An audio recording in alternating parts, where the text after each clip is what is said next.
She told me I'd fall apart without her. I didn't argue, I just let her leave. What happened next wasn't revenge or regret. It was the quiet rebuild of a life I never knew I could claim as mine. I remember the exact moment she said it. We were standing in the kitchen of our apartment in Portland, Oregon. It was a Tuesday, late afternoon, and I had just come back from work. I was tired, but not the kind of tired that comes from physical labor. More like the slow erosion of mental energy that builds up when you've been doing the same thing for too long. I worked in tech, back-end systems mostly, and while the job paid well, it never felt like mine. It felt like something I was borrowing until I figured out what I actually wanted to do. But I never figured it out. I just kept showing up.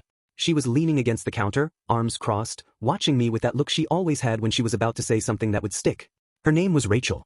We'd been together for almost 4 years at that point. The first 2 were good. The third was tolerable. The fourth was mostly silence and small arguments about things that didn't matter. I think we both knew it was ending, but neither of us wanted to be the one to say it first. She smirked and said, "Come on, without me you'd fall apart." I looked at her and said, "Really?" And then I just stood there. I didn't say anything else. I didn't yell or laugh or try to prove her wrong. I just stood there and let the words settle. She didn't respond. She just walked out of the room and left me with that thought. That night I couldn't sleep. I kept thinking about what she said. Not because it hurt, but because I wasn't sure if she was right. I started going through my life in my head, trying to figure out what parts of it were mine and what parts were just things I did because she was around. I realized I didn't have many friends of my own. Most of the people I saw regularly were her friends, or couples we met through her job. I didn't have hobbies. I didn't have routines that were mine. Even the way I dressed had slowly shifted to match her taste. I wasn't angry about it. I just hadn't noticed. The next morning I got up early and went for a walk. I didn't tell her. I just left.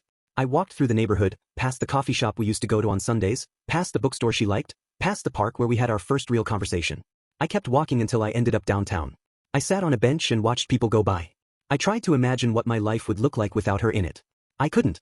Not clearly. It was like trying to picture a room with all the furniture removed. You know something's missing, but you don't know what to put there instead. When I got back, she was still asleep. I made coffee and sat at the table. I didn't say anything when she came into the kitchen. She didn't either. We just moved around each other like strangers. That went on for a few more days.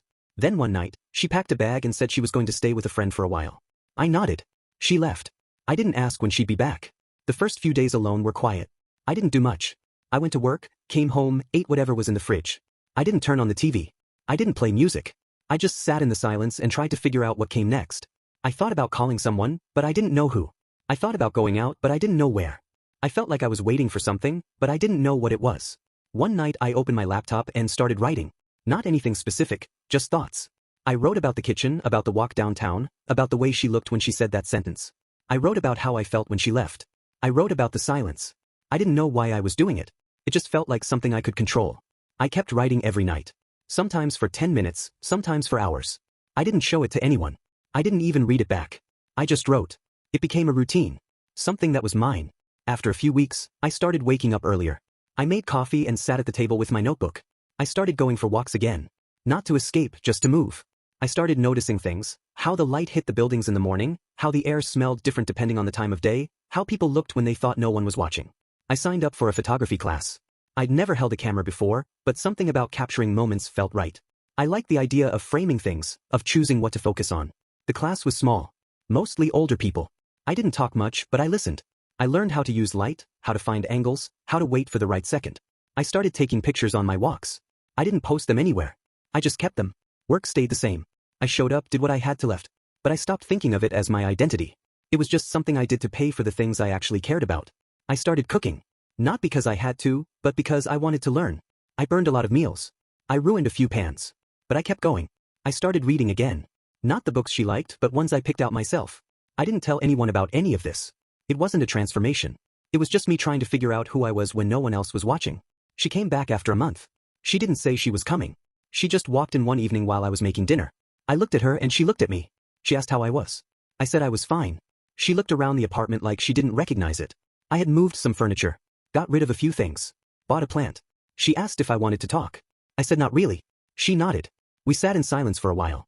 Then she said she'd come back for the rest of her stuff later. I said okay. After she left, I didn't feel sad. I didn't feel relieved either. I just felt like I was finally standing in my own life. Not someone else's version of it. I didn't know what would happen next, but for the first time in a long time, I felt like I had a say in it. Let me know when you're ready for part 2. I didn't talk about her much after she left. Not to coworkers, not to family. It wasn't that I was hiding anything, I just didn't feel the need to explain. People drift apart. Sometimes it's slow, sometimes it's sudden, but it happens. What stuck with me wasn't the breakup itself, but that sentence. Without me you'd fall apart. It echoed in my head for months, not because I wanted to prove her wrong, but because I wanted to understand what it meant to be whole in the first place. I kept writing. Every night without fail. It became less about her and more about me. I wrote about things I remembered from childhood, about moments that shaped me, about fears I hadn't said out loud before. I didn't try to make it poetic or clever. I just told the truth. I started noticing patterns, how I avoided conflict, how I let people make decisions for me, how I always tried to keep the peace even when it cost me something. I didn't judge myself for it. I just acknowledged it. Photography became more than a hobby. I started taking portraits of strangers. I'd ask if I could take their photo, and most people said yes. I didn't pose them. I just let them be. I liked capturing people in the middle of something, waiting for a bus, drinking coffee, tying their shoes.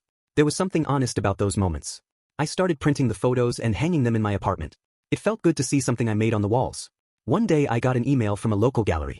They'd seen some of my work online, I had started posting a few shots anonymously, and asked if I wanted to be part of a group show. Said yes. I didn't tell anyone. I just showed up on opening night and stood in the back. My photos were there, framed and lit, with my name printed underneath. I watched people look at them. Some leaned in. Some smiled. Some just moved on. I didn't care. It wasn't about validation. It was about knowing I had created something that existed outside of me. I started dating again, slowly. Nothing serious at first. Just coffee, walks, conversations. I didn't try to impress anyone. I didn't pretend to be someone I wasn't. I talked about photography, about writing, about how I was trying to figure things out. Some people found that refreshing. Some didn't. That was fine. I wasn't looking for someone to complete me. I was looking for someone who could walk beside me without trying to steer. Eventually I met someone who felt different. Her name was Claire. She was a graphic designer, sharp and quiet, with a way of listening that made you feel like your words mattered. We didn't rush anything. We spent time together, learned each other's rhythms. She didn't try to fix me. She didn't ask me to change. She just showed up, consistently.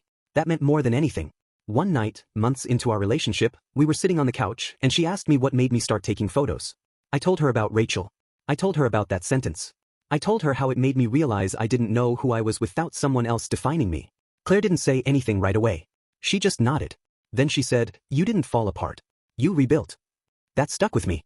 Not because it was comforting, but because it was true. I hadn't collapsed. I had stripped things down to the studs and started over. I didn't become someone new. I became someone real. I stopped trying to be impressive and started trying to be honest. I stopped chasing approval and started chasing clarity. I moved out of the old apartment. Got a smaller place closer to the river.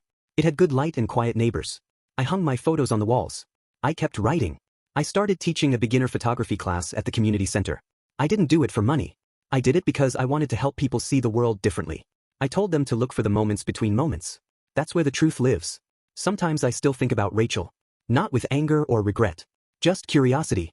I wonder if she ever realized what that sentence did. I wonder if she ever said it to someone else. I wonder if she ever thought about me after she left. But I don't dwell on it. That chapter is closed. It served its purpose. I'm not perfect. I still have days where I feel lost, where I question everything, where I want to disappear for a while. But I know how to find my way back now. I know what matters to me. I know how to stand on my own. And I know that no one gets to decide my worth but me. So when I hear someone say, "Without me you'd fall apart," I smile. Not because I want to prove them wrong, but because I know what it looks like to fall apart, and I know what it takes to rebuild. And that, more than anything, is mine. If you enjoyed the video, don't forget to hit that like button and subscribe for more content like this.